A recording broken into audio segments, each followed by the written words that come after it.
सहनाववतु सहनौ भुनक्तु सह वीर्यं करवावहै तेजस्विनावधीतमस्तु मा विद्विषावहै। ॐ शान्ति शान्ति शान्तिः। सदाशिवसमारम्भां शङ्कराचार्यमध्यमाम् अस्मदाचार्यपर्यन्तां वन्दे गुरुपरम्पराम्। रामो राजमणिः सदा विजयते रामं रमेशं भजे। रामेणाभिहता निशाचरचमू रामाय तस्मै नमः। रामान्नास्ति परायणं परतरं रामस्य दासोऽस्म्यहम्। रामे चित्तलयः सदा भवतु मे भो राम मामुद्धर। समस्तजनकल्याणे निरतं करुणामयं नमामि चिन्मयं देवं सद्गुरुं ब्रह्मविद्वरं सद्गुरुं ब्रह्मविद्वरम्। Hari Om, everyone. 19th verse onwards in Atma Bodha, Bhagwan Shankaracharya ji is describing about Adhyasa topic. This is a topic that if we understand thoroughly, reflect upon it, and see what is happening over here, means how one thing is taken to be another. When we do that, Jnana Marga appeals to us the most. Rather, the importance of Jnana Marga is understood when the nature of Adhyasa is understood. What is the place of sadhana in my life? All of that also gets clarified. And with this, we are able to appreciate the message of Upanishads. So we had seen Atma Chaitanyam Ashritya Dehendriya Manodhyah Swakriyartheshu Vartante Suryalokam Yathajanaha. Although we know that there is no sunrise and sunset, but people continue their vyavahara. Lot of things happen on this earth because of sunrise and sunset. And the important part is to know how this phenomenon doesn't actually take place. But while I'm perceiving it, I'm still able to hold on to that knowledge. Just as sunrise and sunset does not take place, but while I'm seeing sun rising and sun setting, I can still enjoy it as long as my knowledge is very thorough and clear. If I start insisting that because sun does not rise and sun does not set, I don't want to perceive sunrise and sunset, that also is erroneous knowledge. Sometimes we should think in that direction also. If I insist that I don't want to see sunrise, I don't want to see sunset, and only when that perception stops, then only I will believe that there is no sunrise and sunset, then that knowledge is incomplete knowledge. So Vedanta doesn't want us to stop any kind of perception of this world. Vedanta wants to make sure that we allow knowledge to override this perception of the world. Even when we are seeing ourselves talking, thinking, hearing, all functioning, all functions can go on, but this knowledge should be ever available that I, as this consciousness, is unaffected. If I insist only when I withdraw my sense organs, only when I quieten this mind, only for that time I am Brahman, So Vedanta says we should think more about it.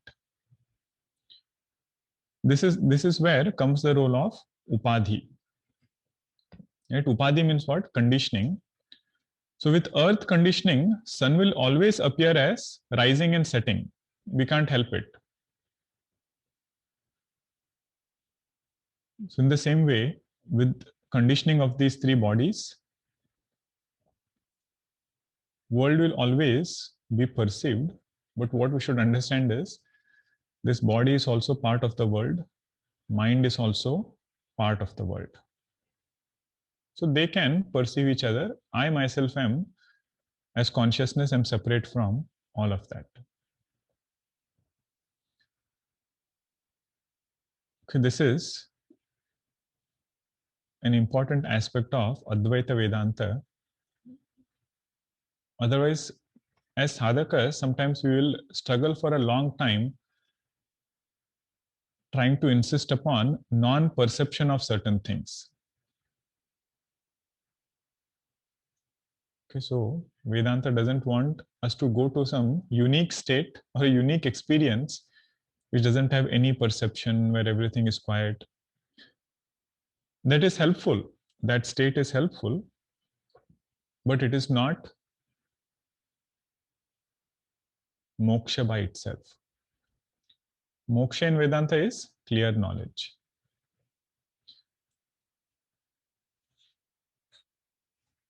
Now the student must have come back again and he keeps asking so many questions, So every verse has some kind of background. Now the student says this kartrutva and bhoktrutva, doership, experience-ship, which is there in me, you keep saying that I'm not doer, I'm not experiencer. He says, show me a time during the day when these things are not there. It looks as though I don't have any choice. Always these things keep appearing. I always feel that I am doer and I am experiencer. How do you say that I am akarta and I am abhokta? I as in Atman. 22nd verse you will see. Ajnanan manasopadhehe Ajnanan manasopadhehe Kartruttvadini chatmani Kartruttvadini chatmani Kalpyante mbugate chandre Kalpyante mbugate chandre Chalanadi yatham bhasah Chalanadi yatham bhasah Ajnanan manasopadhehe Kartruttvadini chatmani Kalpyante mbugate chandre Chalanadi yatham bhasah Manasopadhehe Kartruttvadini cha Atmani Ajnanat Kalpyante. So this is just a way of rearranging the words. It's easy for us to understand. This is what we call as Anvaya, okay, of the verse. Manasopadehe, of this mind which is an upadi, to that mind alone belongs all this kartrutva and bhoktrutva. So Bhagavan is picking up the most troubling upadi. If you understand or hold on to that one, he says everything else will become easier. So with this upadi alone, with this mind as the conditioning, all kartrutva and bhoktrutva, which belongs to the mind, gets superimposed upon Atman. Atmani kalpyante. How does it get superimposed? This is because of ajnanam. Because I don't know the nature of Atman, or I have not inquired into nature of Atman.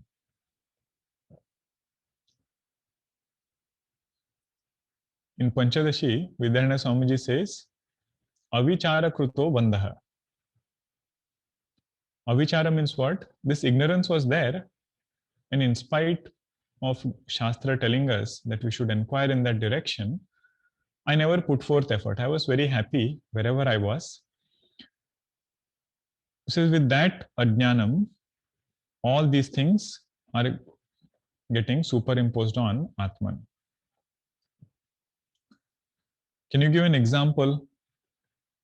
He says, Yatha ambasah chalanadi ambugate chandre chalanam kalpyante. If there is water which is moving, and in that water there is a reflection of the moon, so we say that the moon is moving. Movement is in the medium, but it gets superimposed in the moon. It's the same thing over here also. All these movements of kartrutva, bhoktrutva, they are there in this mind and they get superimposed upon consciousness.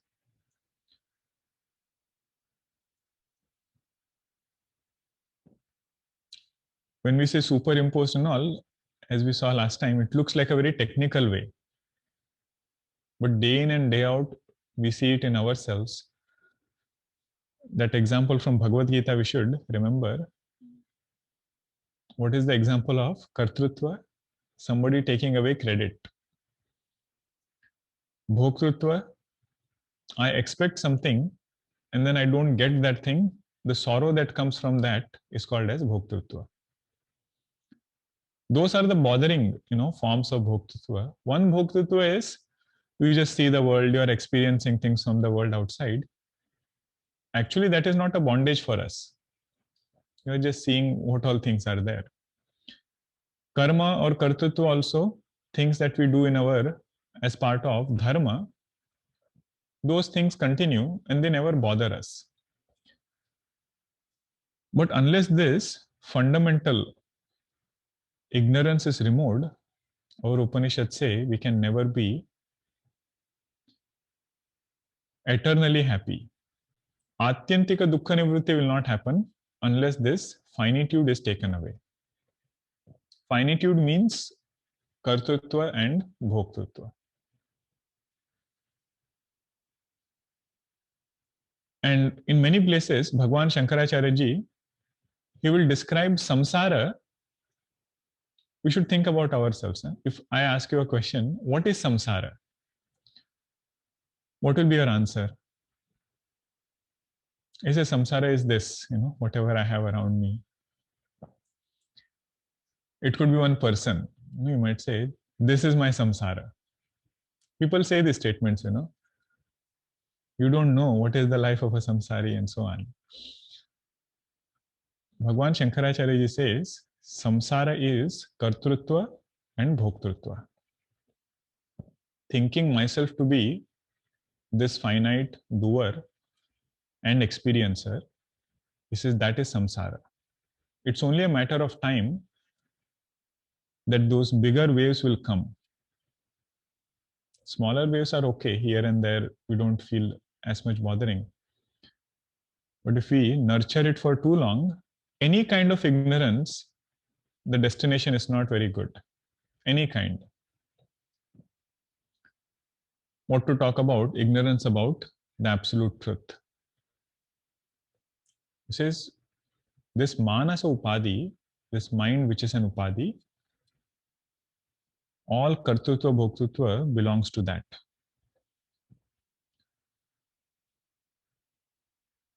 And this point also we had seen that what is this, kartrutva in particular. Vedanta wants to tell us that our fundamental identity is existence, consciousness, and infinitude, bliss. And because of kartrutva, I am defining my identity with some small position, some small title that I have, and then making that to be my sole identity. Vedanta says we want to break it right over there. That is for kartrutva. Bhoktrutva also the same thing. Why do I want to become bhokta? Because I feel I'm going to get some joy. Vedanta wants to say you are already of the nature of happiness. And this expectation, what I have from the world, it is not going to get fulfilled every time. I might have one level of understanding about myself, and what world thinks about me is very different. What I have, that opinion, is called as abhimana. Mana means what? To measure. Okay. Ma dhatu it is. So mana means to measure. The measure that I have about myself is called my abhimana. Whatever comes from the world, if it is less than that, it becomes apamana. I thought I'm on a scale of 0 to 10, I'm somewhere 9, 9.5. World says you are at 3. That is this bhoktrutva. Huh? Instead of making it technical, we are seeing it, how it affects us. So I think I am 9. World says you are 3. That is called as apamana. That is the stress what we otherwise call. And if somebody gives me higher than what I am, that is called as sanmana. Abhimana is my level. Sanmana is somebody gives above it. Apamana is if somebody gives lower than it. Vedanta says we should become amana, like our Lord Shiva. Yesterday we saw, right? Aguna amana.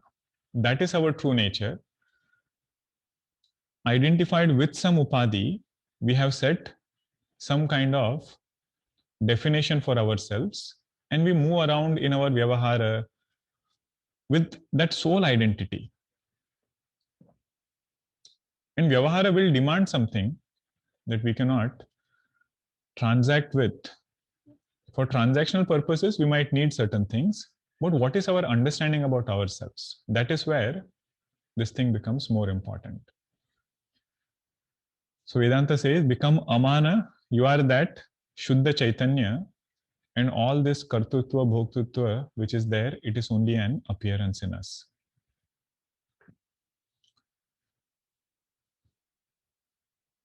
And the intermediate step from strong karta to akarta is of a sattvic karta. So many examples we find. The best example in this case is our Shabariji. It is that Shabariji used to clean Matanga Rishi's ashram, right? Every day she did for so many years without even Matanga Rishi coming to know about it. Means imagine the height of akartrutva at a transactional level which is there. I am doing this because it is the right thing to do and it gives me joy. What will people think about it? What will they say about it? That is very secondary. So this bhava itself translates any karma to karma yoga. What is that bhava? That what Shabariji had. Right? I am doing this action for whose sake? All actions we should ask ourselves this question. Huh? Giving this discourse on Atma Bodha, for whose sake? I'm going to work after a few hours, for whose sake? Answer to that question will be whether I am strong karta or I am sattvic karta. When mind gets settled down, when that upadhi of mind is purified with this thinking, that sadhaka can confidently say then, I am akarta.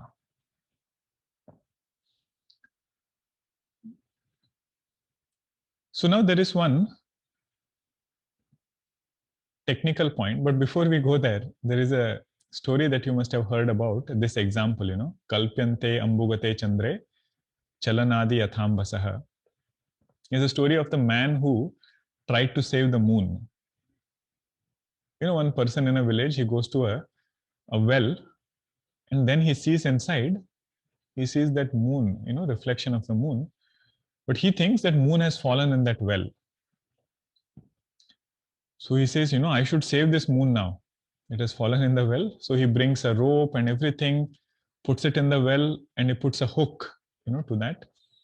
And then somewhere it gets stuck. That hook goes and gets stuck, and he tries to pull and pull and pull.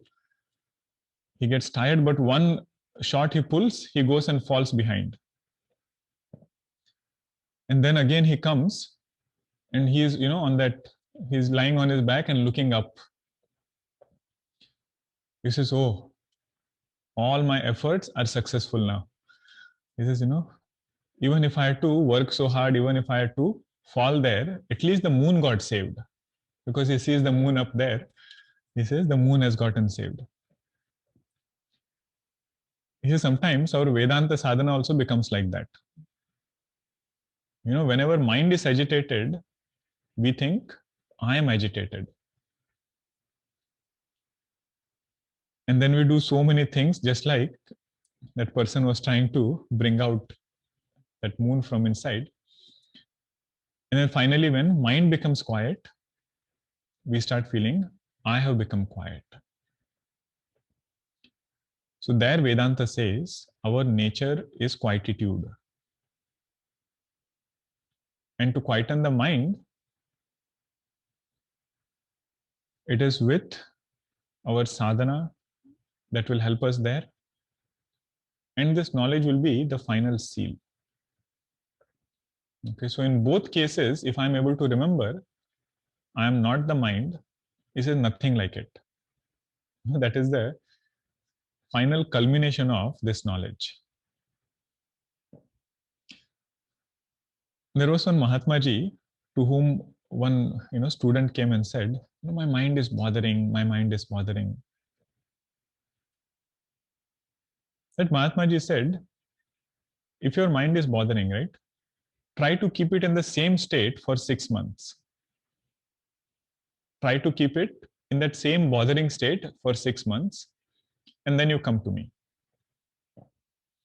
He said, no, I cannot keep in that state. So that means what? That is not your real nature. Your real nature is of Shanta Swabhava. Quietness of mind is a conditioned state. And Vedanta has sufficient solutions for that, right? All sadhanas which we are doing, japa, devotion to Bhagwan, doing our regular sadhana, all of that is for quietening the mind only.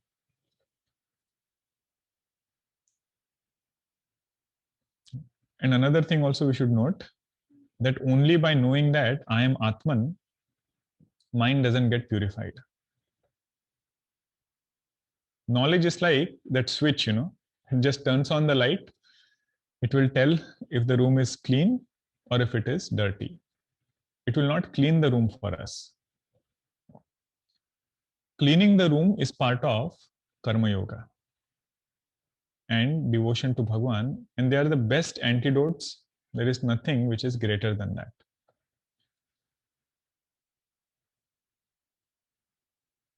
Even meditation, for that matter, will not purify the mind. Okay, this point also we should think about. Meditation is also like that light switch. Vedantic meditation in particular, it will just tell me I am witness of thought. What is the quality of thought that I have to change through Karma Yoga and Bhakti Yoga. Trying to see my Bhagwan in each and every person. Right? That bhavana will change in devotion. It will not change in meditation. If we mix up solutions for different problems, we will be thoroughly disappointed. What will be our complaint then? I've been meditating for so long, but my mind still continues to bother me. He says that bothering mind I should take care of through devotion to Bhagwan. Read Ramayana, read Bhagavatam. Not only read, internalize the teaching over there. That is a way to purify the mind. Okay. Ajnanan manasopadehe कर्तृत्वादीनि चात्मनि कल्प्यन्ते अम्बुगते Chandre चलनादि यथाम्भसः. Now comes another very beautiful verse. There are some school of thoughts which say nature of Atman includes desire, attachment, and all those qualities which are in Vedanta the qualities of the mind. They say no, it belongs to Atman. So Bhagwan Shankaracharya ji is using logic now to say how these qualities don't belong to Atman, but they belong to mind. 23rd verse. If we pay close attention to this verse, right, something new will open up. It will give a lot of direction and speed, towards our goal. 23rd verse. Ragecha sukha dukkhadi, ragecha sukha dukkhadi, buddhau satyam pravartate, buddhau satyam pravartate, sushuptau nasti tannashe, sushuptau nasti tannashe, tasmad buddhestu natmanah, tasmad buddhestu natmanah. Ragecha sukha dukkhadi, buddhau satyam pravartate, sushuptau nasti tannashe, tasmad buddhestu natmanah. Raga ichha sukha dukkhadi. Raga means, Raga, we saw that word, right? Tattva Bodha class while discussing Vairagya. Raga means what? Something which is coloring my mind right now. It could be about a thing that I currently have. I have experienced it before, and that coloring is there on my mind. That is called as Raga. Strong, feeling towards any object. Ichha is the same feeling, desire only, but about a thing which I don't have. Then only I can have desire for that thing, right? Ichha. What is the result of these two? Only two things. He says either we will have sukham or we will have dukkham. And both of these are thoughts. Sukham is a conducive thought and dukkham is a non-conducive thought. I myself have defined criteria for conduciveness and non-conduciveness. That is why everything doesn't give sukham and dukkham in the same way to everybody. Right? If there are 4 people sitting in a room and you set a temperature to 70 or 65, so that temperature gives sukham to one person and dukkham to another person. Why? This is because the thought which is formed is of different type. One person considers it as sukham, another person considers it as dukkham. So all these things, raga, ichha, sukha, dukkhadi, buddhau satyam pravartate. They are experienced only when this buddhi, intellect you call, mind also you can say, entire antakarana, when that is there, then only these things are experienced. Raga, ichha, sukha, dukkha, and all emotions, whatever we are going through, all of them are experienced only when mind is there.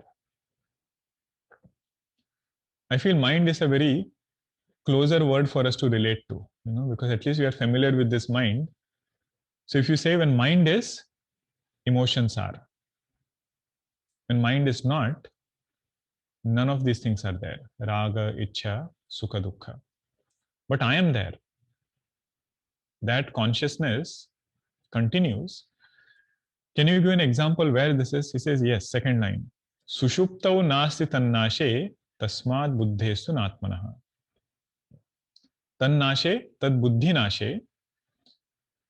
When this buddhi goes to sleep, when this mind goes to unmanifest form, none of these things, raga, ichha, sukha, dukkha, they are there. What is the state? He says in deep sleep state. That is why we enjoy it so much.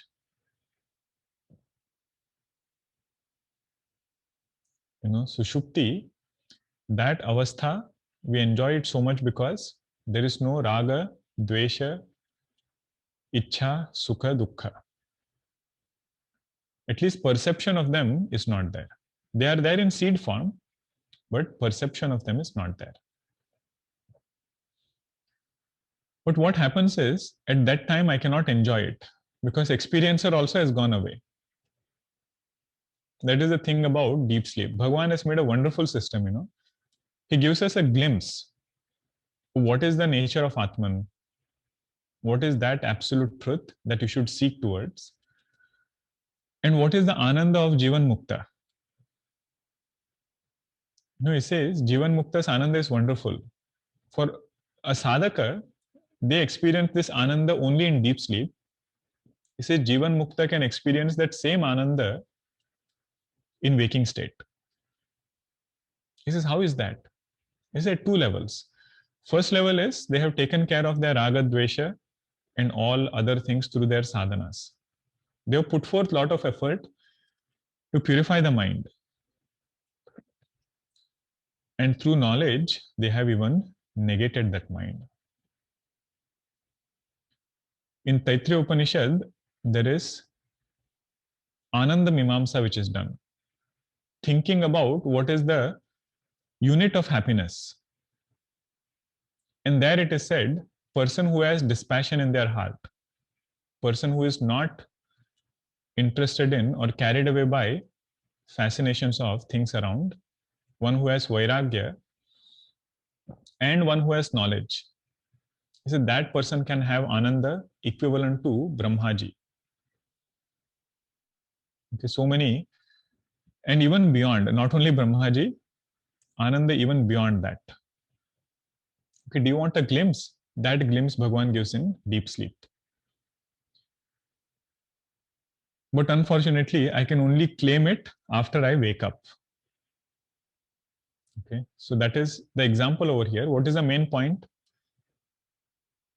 All these raga, ichha, sukha, dukkha, they belong to buddhi, they belong to the mind, which comes and goes. I, as this pure consciousness, am ever present. I don't come and go. This method is called as Anvaya Vyatireka. Anvaya means, we'll take some examples. With that, probably we will understand this even more. Anvaya means you are taking 2 states, okay, state 1 and state 2. And then you are seeing what thing continues across both the states and what thing gets negated. So if something gets negated, then that thing is not inherently there. Both these 2 things are seen together only. But what happens is, unless I know that one thing does not remain at some point, I would not know where it belongs to which of the thing it belongs to. Simple example of Anvaya Vyatireka. You see somebody with nice teeth. They have very nice teeth. And you wonder, how can these teeth be so, perfect? Everything is good. So ask that person, what is the secret? He might say whatever answer. But then, sometime, let us say in the evening, you go to meet that person and you find that teeth kept next to that person smiling at you. So then you realize that this teeth and this person, they are different. This is, the denture that you get, that is over here, and this person is different. So now what is happening here? State 1, you saw the teeth and the person, but you couldn't figure out, is that teeth actually belonging to him or is it different from him? Then you went to the next state, person continued, same person continued, anvaya of that person happened, vyatireka of that teeth happened. So now whatever is the nature of that teeth, that you know does not belong to that person. Which is this raga, ichha, sukha, dukkha, they are like that, teeth. When mind is there, then everything is experienced. And there is a state called as deep sleep when Atma continues and mind dissolves. And when mind dissolves, all raga, ichha, sukha, dukkha, they also go away. So therefore, they do not belong to me, they belong to this mind. Another example is of, allergy. Some people have like peanut allergy or something, right? So how do you figure out which allergy you have? He says, first you take one state. Let us say peanuts are there. So you are eating peanuts, you are getting some rash. So you have one state. Person is there, peanut is there. You have another state where person is the same and you stop peanuts. So when you drop peanuts, that allergy effect also goes away. So anvaya happened of that person and vyatireka happened of that allergy. Means good health, anvaya happened. That is my own true nature. But there is something which is coming and going. That is something which I am not. So this raga, dvesha, they are like that. And Vedanta sadhaka, they are expected that they will understand this in the right way. Swami Vivekananda has a statement where he says, every soul is potentially divine. Every soul, that important word is that, and potentially divine. Even if we are seeing raga, dvesha and everything, he says potentially that same jiva is of the nature of Shuddha Chaitanya.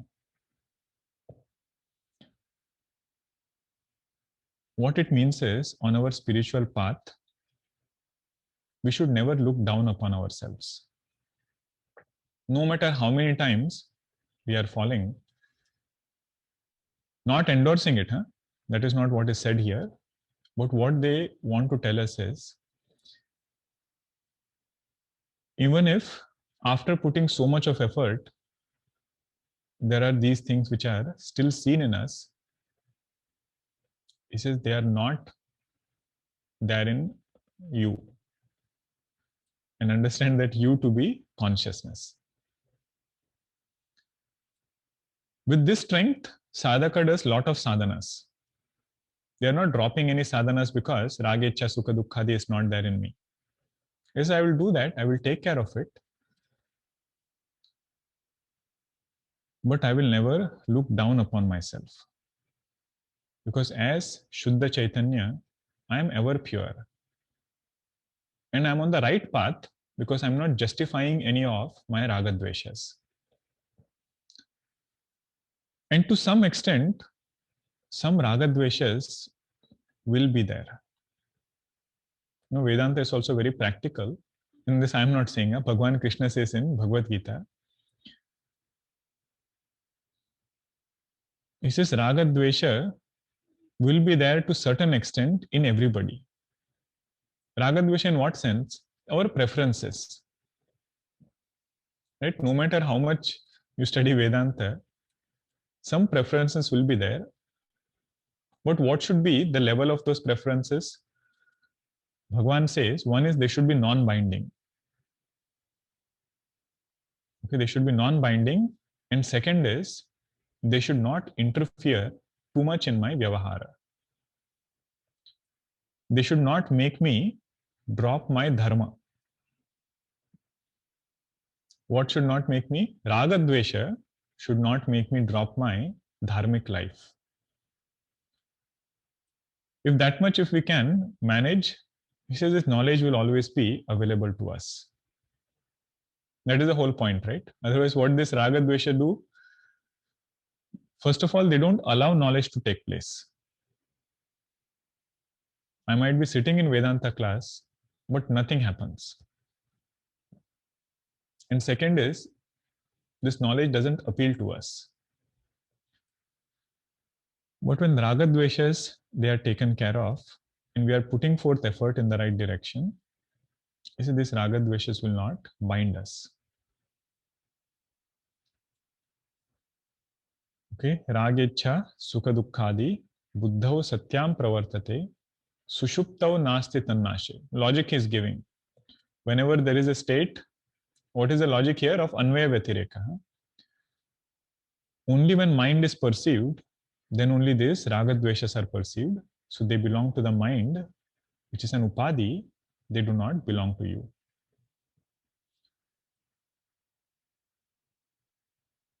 This question had come in Ramayana class. Okay, if you remember, Satiji has this doubt. She says, I see this Raga, Ichha, Sukha, Dukkha, everything in Bhagwan, Rama over there. He is running from tree to tree. So much Raga he has towards Sita ji, and he is weeping and lamenting. And my Lord Shiva said, Jai Satchidananda. And I had quoted the same verse in Ramayana class. That Vedanta wants to tell us something, that these things are in Upadi. And one who knows this fact very clearly can relate with this Upadi in the right way. But we should own up the nature of truth as it is. Right? Because what do we mean by nature of Atman? When I think about myself, do I think about myself as substratum of creation or not? That is what we mean by true knowledge. Huh? When I think about myself, do I think about myself as unattached, asanga? I am that light in which this entire creation is illumined. All the planets, no matter where they are, all of them are appearing in me. This is meditation, Vedantic meditation. Owning up this is what we call as knowledge. With this knowledge, we'll be able to let go of this mind.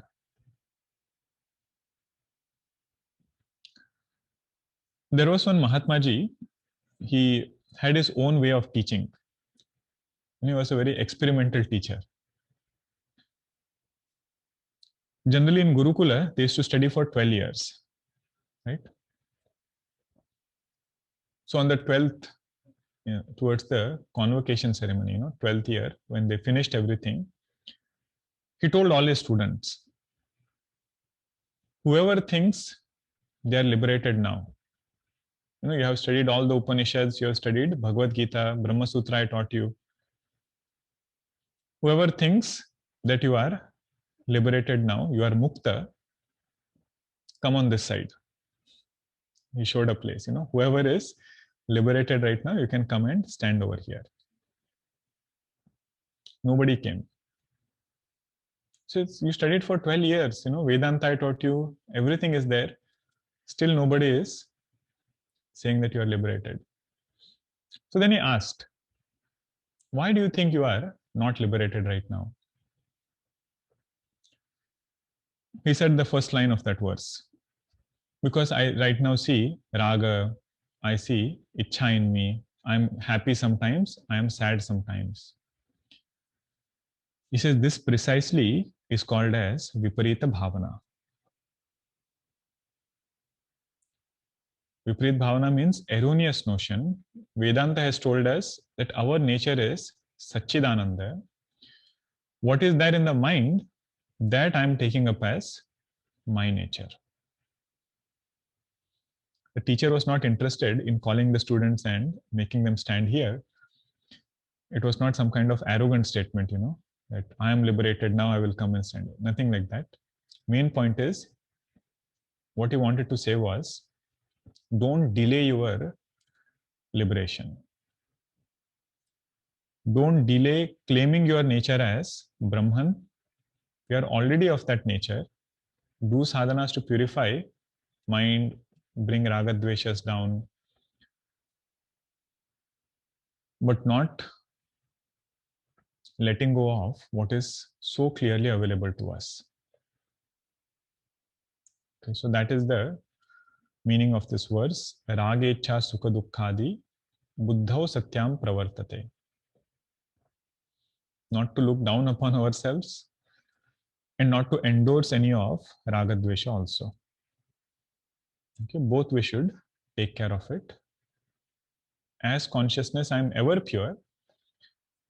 And as this mind, I will constantly put forth effort. Never we can say, now I have purified this mind, my mind is very, very pure. Only person who can say that is somebody like Bhishma. In Bhishma Stuti, in the first part, he says about how pure his mind is. Somebody can say, who is of the nature of Raja Janaka. When he sees Bhagwan Rama and Sita, Lakshmanji, Janak Maharaj says, my mind is of the nature of dispassion. I mean, dispassion and mind are the same things for me. Somebody like Janak Maharaj, they can make that statement.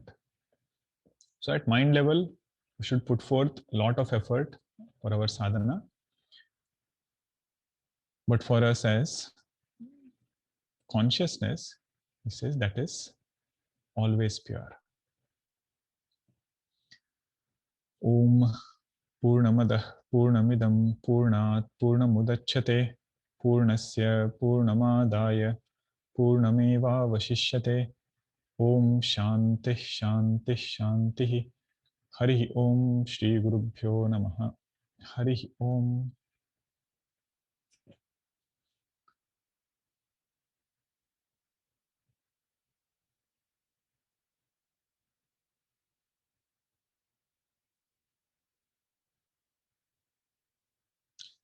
There was one technical question which I wanted to cover in the class, but then I thought, the flow was in another direction, so we can keep going in that direction. So what is Jnana Adhyasa? And what is the three sattas that we talk about? Vyavaharik Satta, Pratibhasik Satta, and Paramarthik Satta. In Vedanta, these concepts are interrelated. Paramarthika Satta is that which never gets negated.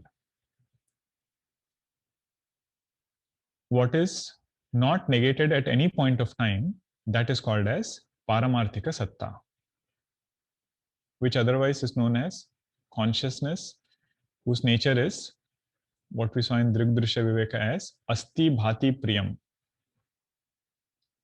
Existence, consciousness, and bliss, that is the nature of this Paramarthik Satta. Then comes Vyavaharik Satta, which is called as, in English, you can call it as transactional reality.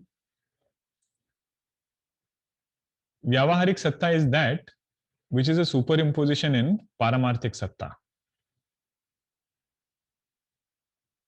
Okay, so, but how is it perceived? He says, with our sense organs, whatever things we see, that in general we can call it as Vyavaharik Satta. Jagrat Avastha, right? In waking state, through our sense organs, whatever things we perceive, that is called as Vyavaharik Satta. Third thing is called as Pratibhasika Satta, which otherwise we know as an appearance. Okay, for example, there is a rope lying there. That rope is seen with my eyes. So it is Vyavaharik Satta. But I see a snake on that rope. Where is that snake seen? It is not seen outside. It is seen in my mind. That is why same rope, two people can see. One person can see a snake, another person can see it as a garland. So whatever samskaras they have, according to that, they are seeing things. So that is called as pratibhasika satta. Okay, one is paramarthika, the absolute. Second one is vyavaharika, that we perceive through our sense organs. Pratibhasika is that which is erroneously understood. Okay, so these three sattas are there. Pratibhasika satta, the third one which is there, right? The erroneously understood thing. When knowledge takes place, we understand what is the truth. If I am seeing that snake on that rope, when knowledge takes place, I understand that, oh, this pratibhasika thing was mithya. It was just an appearance. What is actually there is this rope. So this vyavaharik satta and pratibhasik satta is very helpful for us to understand how this knowledge of truth takes place. So now, just as the third pratibhasika satta, knowledge takes place, and then we know that what was there is only vyavaharika, pratibhasika was just an appearance. In the same way, knowledge of vyavaharika satta, when it takes place, then we understand what is there is only paramarthika. And this vyavaharika was only an appearance. So in this way, the sattas are related to each other. Okay, pratibhasika is that which is erroneously cognized. Vyavaharika is what we see through our eyes. But all of it is a superimposition in paramarthika. And it's very helpful for us to get an example, right? How we can get this snake rope example. Through that example, we can understand what is the relationship between consciousness and this world. Now, coming to the adhyasa that we saw, right? Satta adhyasa, jnana adhyasa. Satta adhyasa means one thing getting existence from another thing. Its existence itself is borrowed. Okay, so existence of that snake is first borrowed from that rope. So that mix-up is called as satta adhyasa. Second thing is, I don't even see that rope. I see only that snake to be real. So that knowing of that snake to be the only thing, what is that snake? A non-existent snake. Huh? It is appearing in that rope. First it got its existence, and then I'm just knowing that snake to be the only thing. That is called as jnana adhyasa. And third thing is shobhana ashobhana adhyasa. In that snake case, there is ashobhana adhyasa, right? My previous samskaras tell me that I should run away from that snake. So then accordingly, I will run away. In silver shell example, same thing is happening. Silver is borrowing existence from that shell. I understand only that silver to be the only thing. But in that case, I have shobhana adhyasa. So in my mind, silver is something very nice, very glittery thing that I want to have. So I will go towards that thing. So these three adhyasas are happening, Satta adhyasa happens first, jnana adhyasa happens next, and then there is shobhana, ashobhana adhyasa. But for me to unwind, right? Because example of silver shell is easy when you actually apply it to our world outside and this, mind, body, etc. First, I cannot go to satta adhyasa. I have to start with shobhana, ashobhana adhyasa. This is the part of sadhana and karma yoga, bhakti yoga, and everything. What is this part? Shobana, Ashobana, Adhyasa.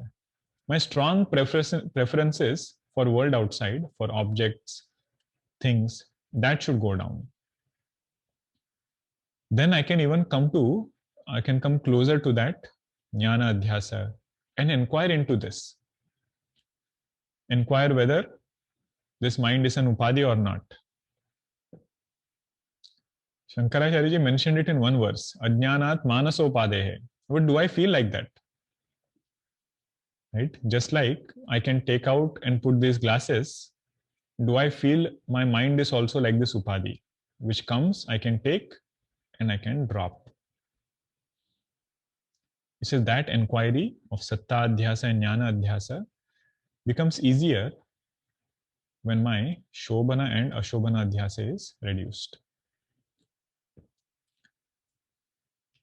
Okay, so this was a summary of adhyasa.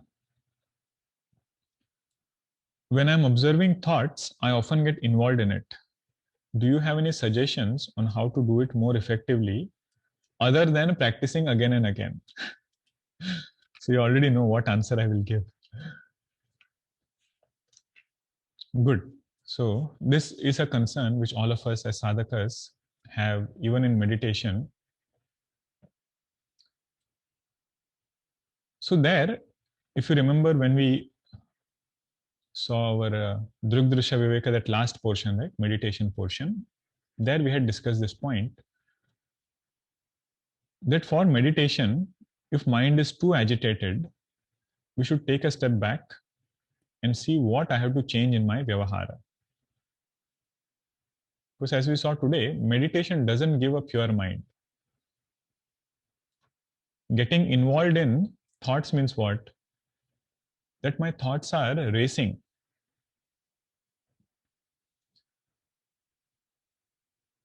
And something is too strong, either raga or dvesha. I'm not even able to say this verse confidently. Sushuptahu nasti tannashe tasmat buddhistu natmanaha is not happening. That is why we should be very alert in vyavahara. So that alertness will go a long way to help us in meditation. What is that thing that I am holding on to very strongly? That I should think about. And that sadhana chatushtaya portion, whatever we saw, that again and again we should keep revisiting, more we will benefit from it. And in particular, the quality about damaha, right? Staying away from things that are where we are weak, right? So those adjustments we'll have to keep making in our vyavahara.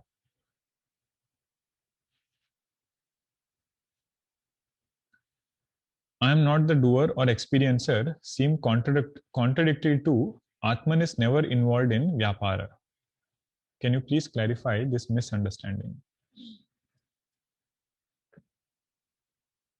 So when we say I am Atman, that consciousness is never involved in any vyavahara. Now this example will help, the Pratibhasika Satta example. That rope which is there is not involved in any vyavahara of that snake. But that doesn't mean it is not the substratum. It being the substratum doesn't get involved in any vyavahara. So I am karta bhokta, that is only with that upadhi standpoint. So with this mind upadhi, ahankara is upadhi, body is upadhi, identified with these things, Atman gets the title of karta bhokta. Knowledge is just to break that knot. Okay, so it's not contradictory, it's only with respect to upadhi. If from the rope's perspective, there is no snake, how can we understand Saguna Brahma has compassion and grace? How do you understand? Saguna Brahma has compassion and grace, because from rope standpoint, there is no snake. So from Saguna Brahma standpoint, there should be no gunas. So how come these gunas of compassion, grace, and everything are coming? This is Saguna Brahma. When we say Bhagwan, it is with Upadhi, but not Vyashti Upadhi, it is Samashti Upadhi. Individual mind is individual conditioning. Total mind is total conditioning. So Hiranyagarbha, when we say, it is this consciousness with total mind as Upadhi. And with that Upadhi, why can it not have compassion and grace? In fact, the Upadhi that I wear as a Jiva, in that same way, Bhagwan will appear in front of us. If I have Upadhi of Prahladji, then Bhagwan is Saumya Rupa. You saw that story, right? Prahladji goes in front of Hiranyakashipu Bhagwan. Hiranyakashipu, after finishing, Narsimha Bhagwan is there. Prahladji goes in front. Everybody is afraid. Bhagwan's avatara comes down.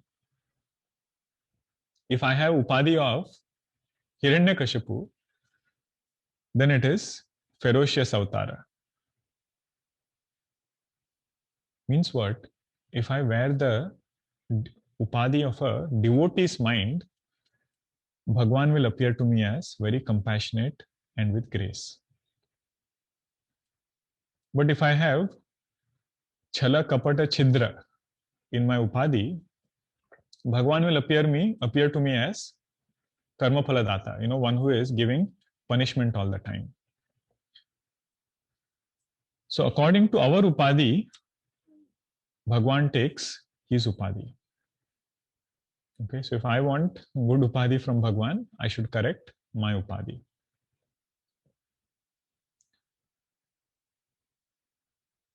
Is Tadatmya a result of Adhyasa?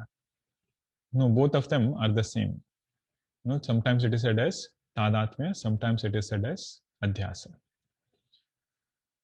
Okay. So there was one more from last time. Some are submitted online that we will see next time. Okay. Om Shanti Shanti Shanti. Hari Om Shri Gurubhyo Namaha. Hari Om. Hari Om.